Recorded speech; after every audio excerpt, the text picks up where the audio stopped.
Hello and welcome back to A Boring Revolution, your number one news source for everything in regards to The Boring Company. Today we're coming back with an episode in regards to the Las Vegas loop.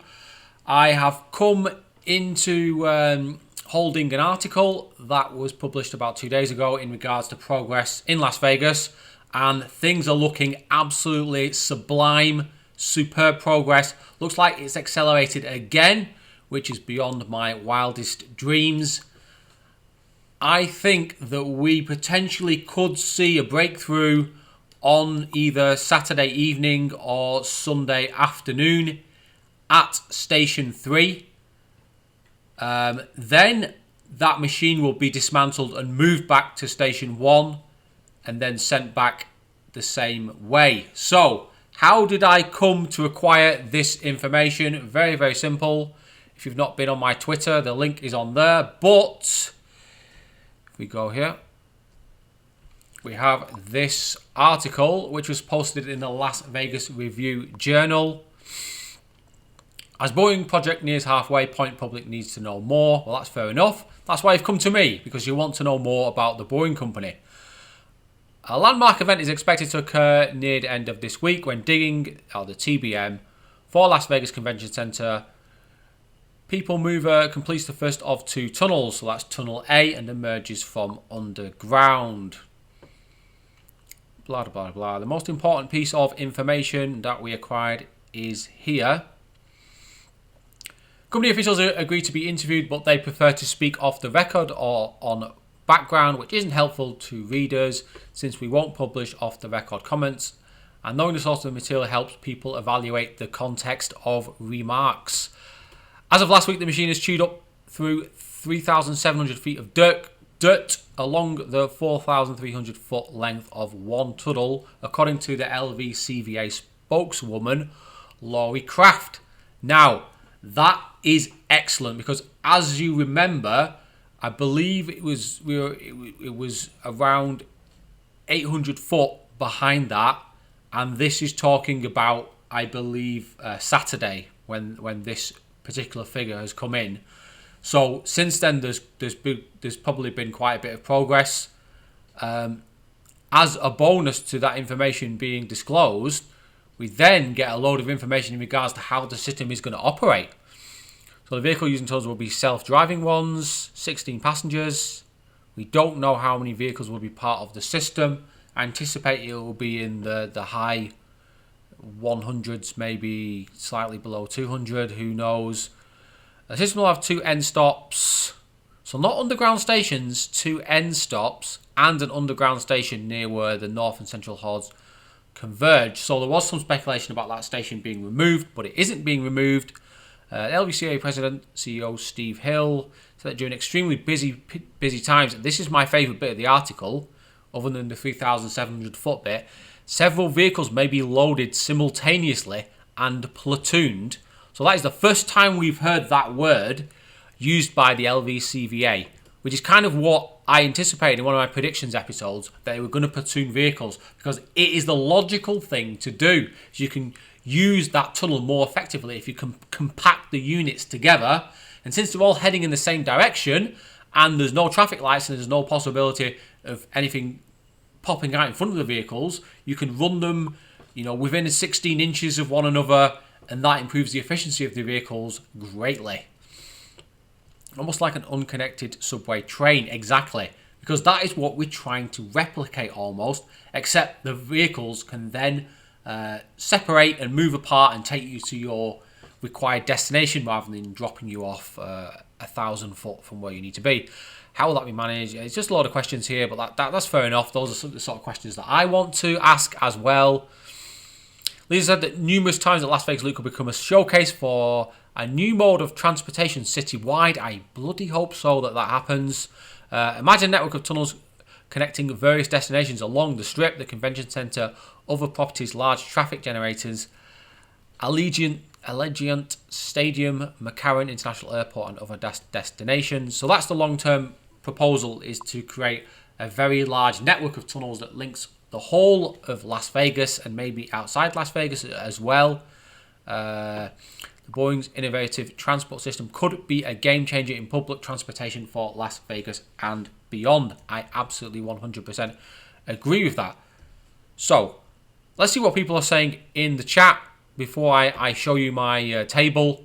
Hello, Johnny B. Absolute regular every time we do episode. I see Johnny B and David as well. Pretty much 95% of the time. David is here as well. Hello, David. Pleasure to see you again.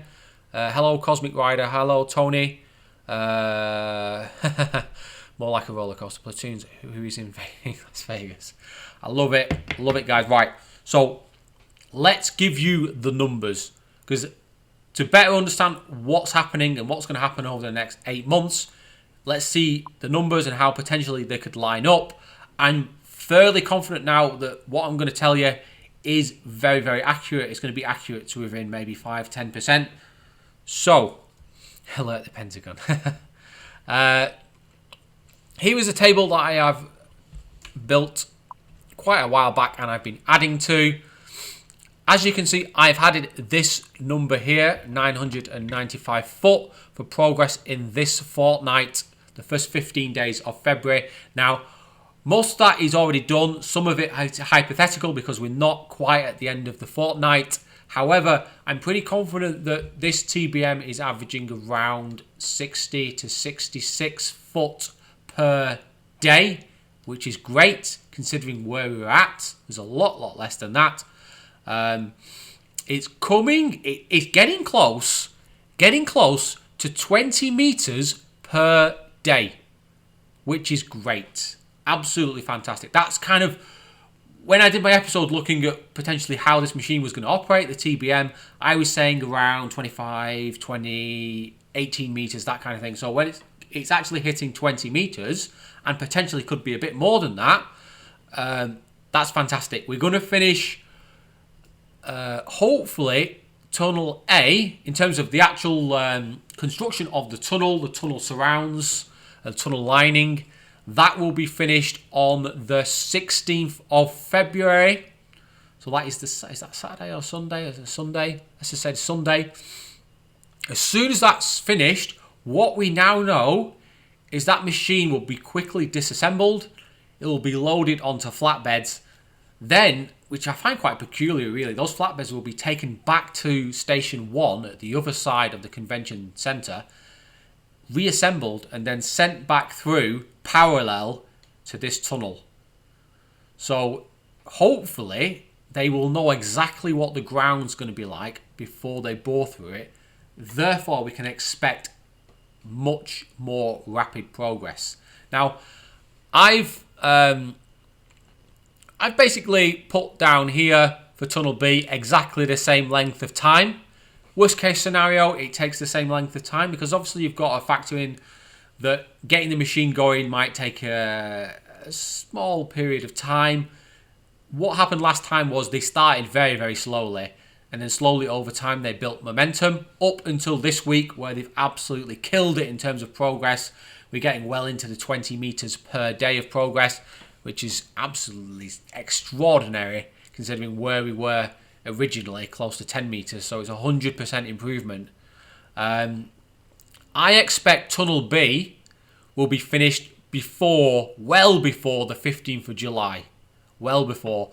I've also left in an entire month here, an entire month for when they can move the machine. That is probably way too pessimistic. Way too pessimistic. I expect that they are much more experienced in reassembling this machine now. So it could take as little as 2 weeks, probably nearer 3 weeks. They've also got a good week and a half in February as well on top of that. So, I mean, there's so much time there to disassemble and reassemble the machine. In terms of the actual road deck, remember this is going to be a concrete road deck. I'm pretty confident of that. I don't think it's going to be tarmac based on what Elon Musk has said in the past.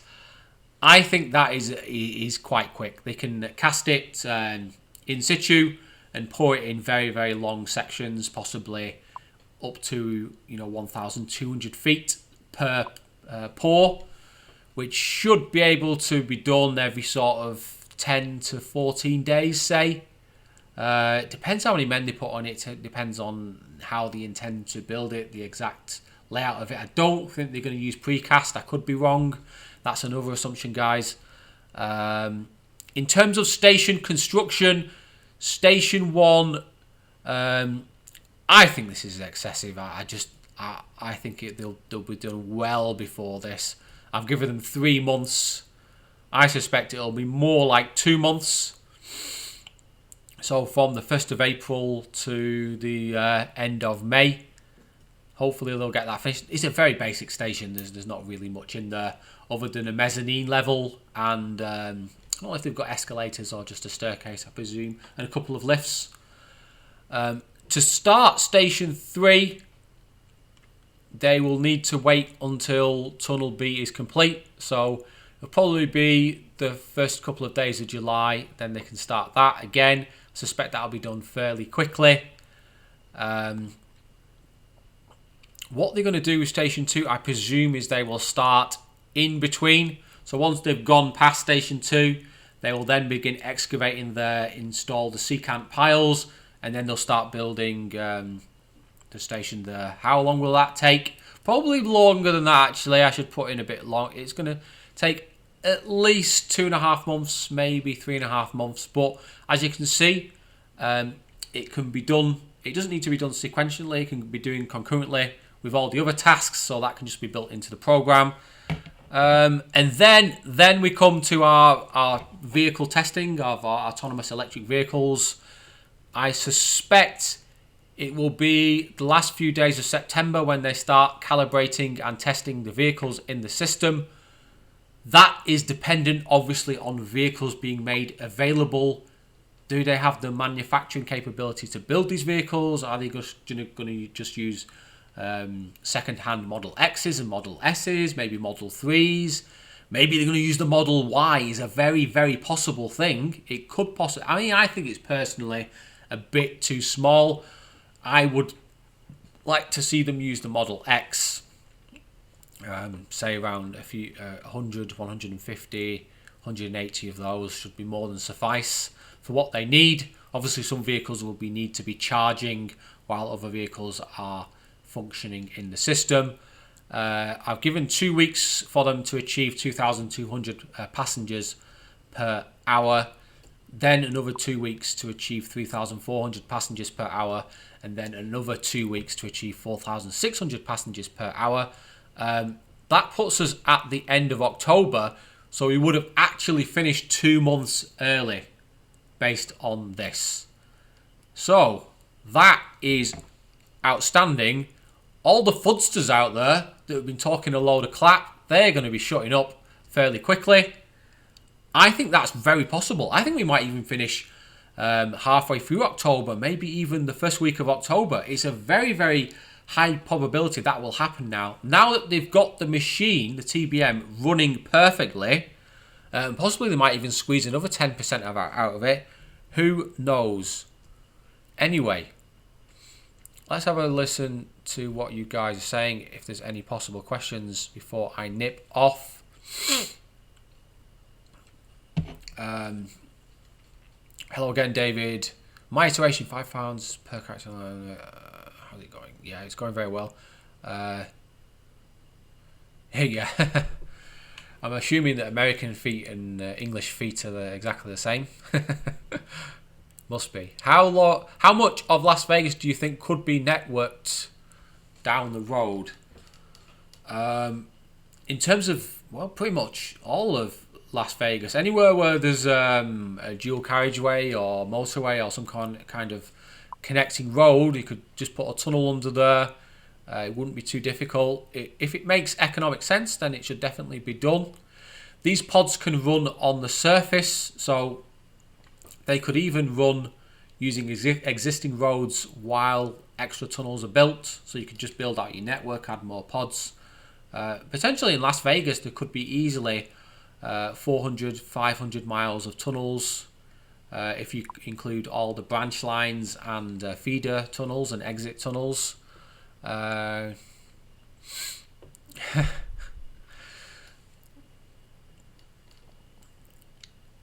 Whatever happened to English roads with an independence charger built down the centre line?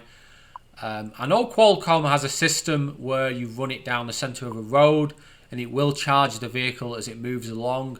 Unfortunately, you're not getting much energy from that charging meter.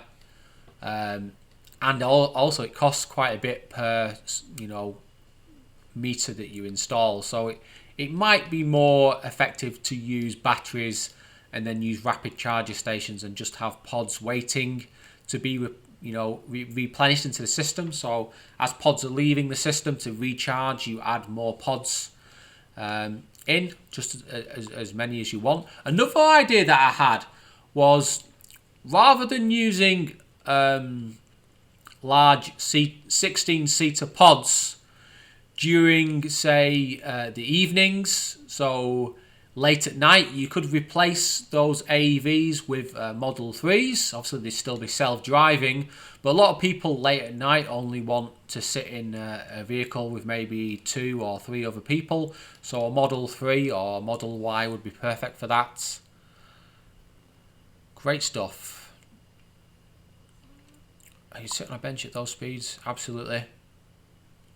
Yes.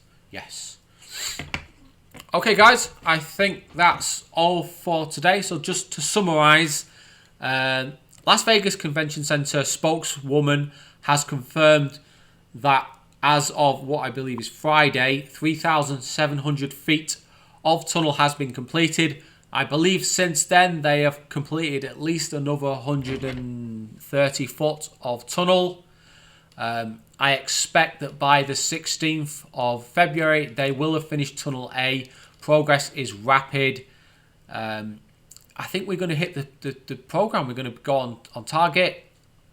All those people that I've been doing bets with that say that they can't meet this capacity, they can't finish the system on time, they are going to be very quiet. Very quiet. I don't know if you're aware, but I have about 3 bets running with people.